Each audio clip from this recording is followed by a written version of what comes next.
The post-game of Pokemon Emerald. If I'm gonna be honest, there's not much to it. I mean, sure, there's a couple of legendaries you can catch and a few new places for you to explore, but that's nothing compared to the previous 5 post-games that I've experienced during this long-running series here on my channel. Nonetheless, I have yet to check out what Hoenn's post-game offers, so that's what I'll be doing today. Now, some things might look a little different because the game is actually randomized. This is because I'm using the same game file as I did in my randomized playthrough of Pokemon Bingo video, so be sure to check that video out once you're done here. Anyways, without further ado, it's time to actually play through the post-game of Pokemon Emerald. As with most Pokemon games, I ended up back in my bedroom after defeating the champion.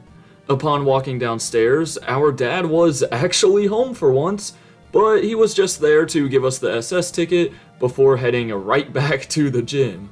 All of a sudden, some breaking news started playing on the TV, saying that a mysterious Pokemon has been flying around the region. However, due to the TV cutting out, we didn't hear what color it was. So our mom asks us if it was red or blue, and this is what dictates if you will see Latias or Latios. Ultimately, I went with Latios. Before we could go hunting though, I met up with Professor Birch and May in the lab in order to upgrade our Pokédex to the National mode.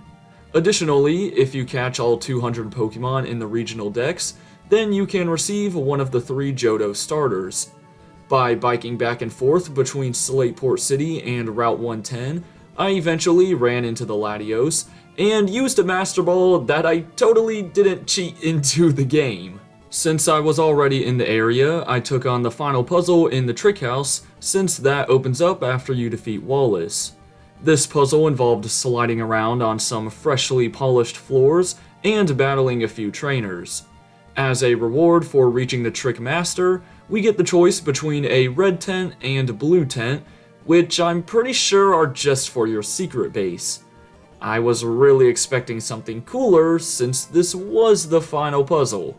Anyways, it was now time to check out some random areas that have opened up around the region, beginning with the Altering Cave on Route 103, which doesn't have anything of interest. The funny thing is, it's rumored to be home to a bunch of rare Pokemon, when in reality, there's only wild Zubats. The next stop was Trainer Hill. This place is pretty unique, as it features 4 floors that you must climb up, while getting around obstacles and defeating trainers in double battles. There's also 4 different levels of difficulty, and at the end, an old guy will give you an item based on how quickly you reached the top.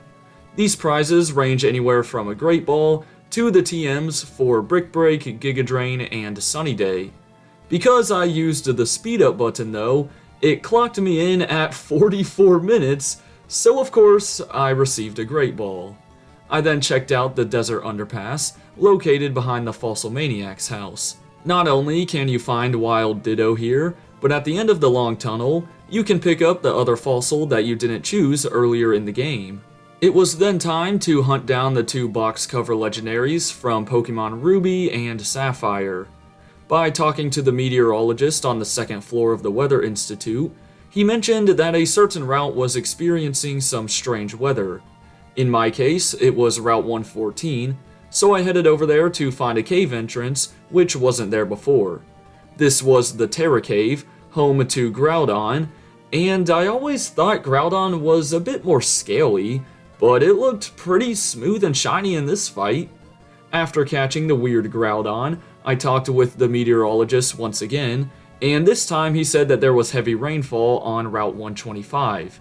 And as expected, in that route was the Marine Cave, where Kyogre was hanging out, and what do you know, Kyogre got randomized to Kyogre. Right by Route 125 in Mossdeep City, I barged into Steven's house, only to find out that he left behind a note saying that I could take the Beldum on the table.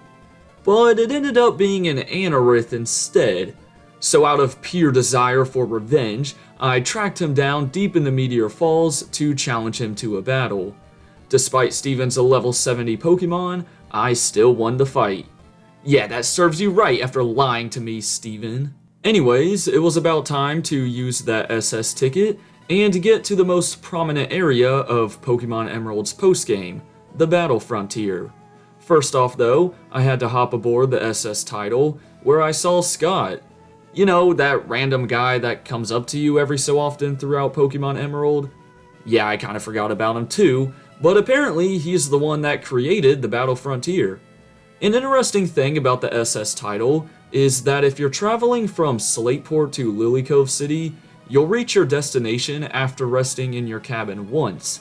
But if you're going from Lilycove to Slateport City, you won't reach your destination until you sleep twice in your cabin. Not really sure how that works. Also, Mr. Briny and Pico are the captains of the ship, and it's nice to see how they developed from their small boat at the start of the game to this. Anyways, after defeating some trainers on the ship, we arrived at the Battle Frontier.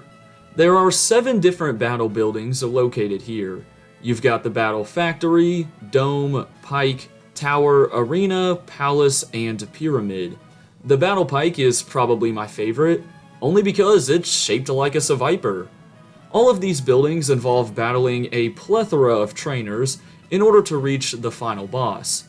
After defeating the boss in a silver battle, and then after 50 more battles a gold battle, you will receive a symbol on your Frontier Pass. Now because I want this video to come out this year, I'm not going to take on any of these challenges, but they're definitely all really cool things to try out for yourself. Other than that, I stopped by Scott's house, and depending on how many times you spoke with him throughout the game, he'll give you either 1, 2, or 3 battle points, which can be used to buy certain items here. There was also a random Sudowoodo on the southeast side of the island that I battled after using the Whalmer Pail on it. I then took the waterfall behind the Sudowoodo, which led me to Artisan Cave. You can run into a bunch of wild Smeargle in here, but besides that, there's just a bunch of proteins, irons, and that type of stuff lying around. Believe it or not though, that's really all there is to Pokemon Emerald's postgame. But because it's relatively short, I wanted to include some other forgotten things that you can do around the Hoenn region in this video. Like the abandoned ship, for example. On your first trip here, the goal is to find a storage key on the upper deck and use it on a door in one of the lower floors in order to get the TM for Ice Beam. However, after you get Dive, you can come back here and explore another area of the ship. This side quest has you finding hidden room keys that will eventually lead you to a room with the scanner. And by taking this back to Captain Stern in Slateport City, he'll give you either the Deep Sea Tooth or Deep Sea Scale, which can help you to evolve Clamperl.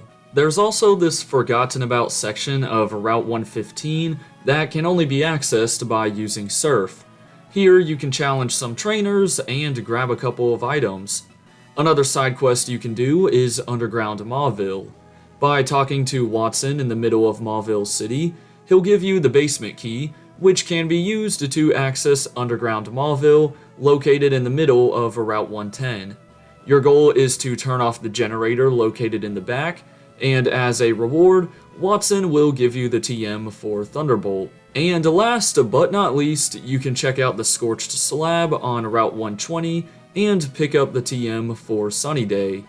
Now I was planning on catching the Regis as well, but because you need a Relicanth and Wailord, and finding both of those Pokemon in a randomized game file would take forever, I decided against it.